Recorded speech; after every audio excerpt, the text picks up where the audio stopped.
Today, we're revisiting a piece of gaming hardware that's also a perfectly capable multi-timbral synthesizer, the Sega Mega Drive, or Genesis if you're American.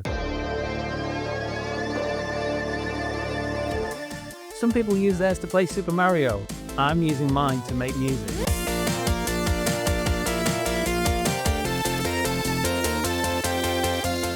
You don't need to mod your console to look like Frankenstein's monster to make music. You can just use MIDI. This is an MA tracker from Dirty Wave, which I use as my sequencer.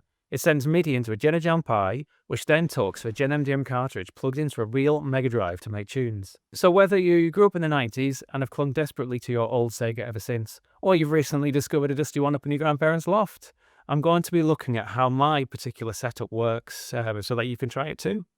Please note, you don't need an MA tracker to sequence your Sega. Any digital audio workstation or hardware sequencer that can send MIDI will work. There are also other ways to make music on Mega Drives, but this video will focus solely on hardware sequencing with the GenMDM. It's also a quick start overview, not a deep dive. So if you're looking for something specific, drop a comment and I'll try and help, or, others will. I'll also link to the official manuals for all the referenced gear in the description. They are less exciting than the manuals back in the day when cracking open a fresh new video game, but they are just as useful. Chips. Inside the Mega Drive are two sound chips, and together they are responsible for some of the most aggressively confident noises of the 90s. First up, the Yamaha YM2612, a 6-channel FM synthesis chip. The 6-channel can also be pushed into doing gritty lo-fi samples via DAC. The engine uses 4 simple sine wave generators per note called operators. Some operators produce the sound you hear, aka carriers, while others shape the tone of these sounds, aka modulators. By routing them in different ways, you can create a wide range of sounds. Then there's the SN76489 PSG chip, 3 square waves and the noise channel. It's the same chip used in the Sega Master System. The square and noise channels don't offer much sound shaping, mainly pitch control and pitch bend, so their character is mostly fixed. You actually get better control in Game Boy software like LSDJ, also a PSG chip. But I think it's the FM synth for the Mega Drive most people who want to make Mega Drive music will want to access. GenMDM and GENajam. While the Sega Mega Drive was designed to steal your childhood, it was never designed to take MIDI. Enter GenMDM, a cartridge and dongle that turns the Mega Drive into a MIDI-controlled synthesizer. It takes MIDI notes, velocity, pitch bend, and CC messages and translates them into commands for the YM2612 and the PSG chip. Generally, the FM channels map to the first 6 MIDI channels, and the PSG follows on the next channels. There's a small number of drum sounds built into the GenMDM card too, and it's possible to access on channel 6 with a CC command. These drum sounds are limited, can't be replaced, and you won't get extensive use out of them, but they are there. To create sounds, GenMDM responds to MIDI CC messages for basic parameter control. It's possible to do this in your digital audio workstation, but also not the most user-friendly or fun way to design sounds, as I have found. So to make things easier, there's GENajam, created by Jamatar, a modern hardware patch system built specifically to complement the GenMDM. The original Genajam hardware hasn't been in production for a while now, but the Genajam-Pi is the latest variant using a Raspberry Pi. It's available online from Hobbychop, and I bought mine recently. Functionally, it's essentially the same thing as the OG Genajam.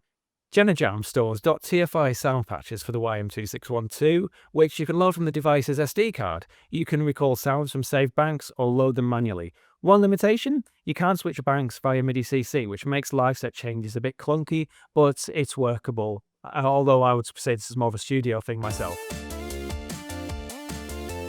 So how do you make or source patches? There's now a great online GenMDM editor developed by 2XAA. You can use it to create your own YM2612 patches or edit existing ones you find online. There are plenty of TIFF files floating around the internet, including ripped game patches. Just beware of the legality of using them, because going to jail for using sounds from Sonic the Hedgehog would make a great news story, but not if it's happening to you. I won't link to these patches, of course, but I was able to find a zip file of patches for what I think is every single Mega Drive game within 5 minutes on Google. TFI files are specifically designed for the YM2612, so you can't just import DX7 presets, for example, and expect them to behave the same. That said, you can recreate classic FM sounds manually, bells, brass, bass, for example, although the Genesis is notoriously noisy, which some people, like myself, will argue gives it character. Once you have your TFI files, you can put them on your GenMDM SD card and access them from there on the device. You can also live tweak sounds directly on the GenMDM once they're loaded, although I tend to use CC on my MIDI controller and MATE tracker to do that. Finally, GenMDM offers both multi-tongable mono mode, which has a different sound on each FM channel, and a poly mode, where the same patch is spread across all 6 FM channels, so you can play it polyphonically, say, with a keyboard. Which is impressive for a console that is literally now in the cabinets of museums. M8 tracker and MIDI control. In my particular setup, the M8 tracker sequences the Sega while also playing samples. I prefer doing it this way over using the DAC channel drums because they're a lot better, and that's my preference. There's a lot more you can do. And while I'm trying to limit their use, I'm also using some of the M8's synth engines to my recent music. The M8's pulse waves and FM sounds can be similar to the Sega, but cut through a mix mode, because the Sega sounds great, but with no EQ control beyond shaping the sounds themselves, it can become a bit muddy when there's a lot going on. But I'm trying to use the Sega as much as possible. So you'll see in this example, the drums, voices and guitar are from the M8, while the bass, rhythm and lead are all from the Sega.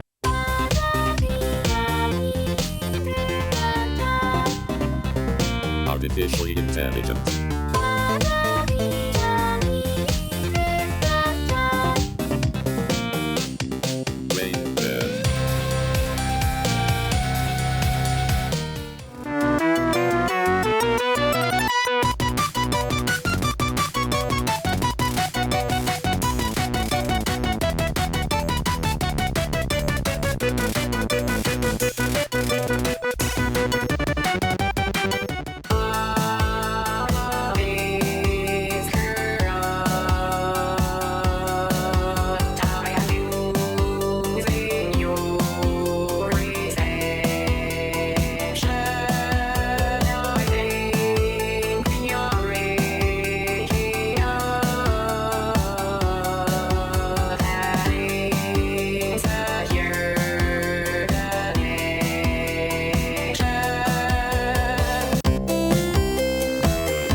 The M8 sends MIDI notes and CC data into the GenMDM-Pi, which drives the Mega Drive in real time. So you can see here I'm using a MIDI controller plugged into the M8 to change CC messaging directly on the Sega in real time, which is honestly astonishing. It makes it a proper tweakable live synthesizer. And I know you can get synths out there like the Mega FM that are based on the FM chips of the Mega Drive. They're probably really good. I've never used them, but you can use a Sega too.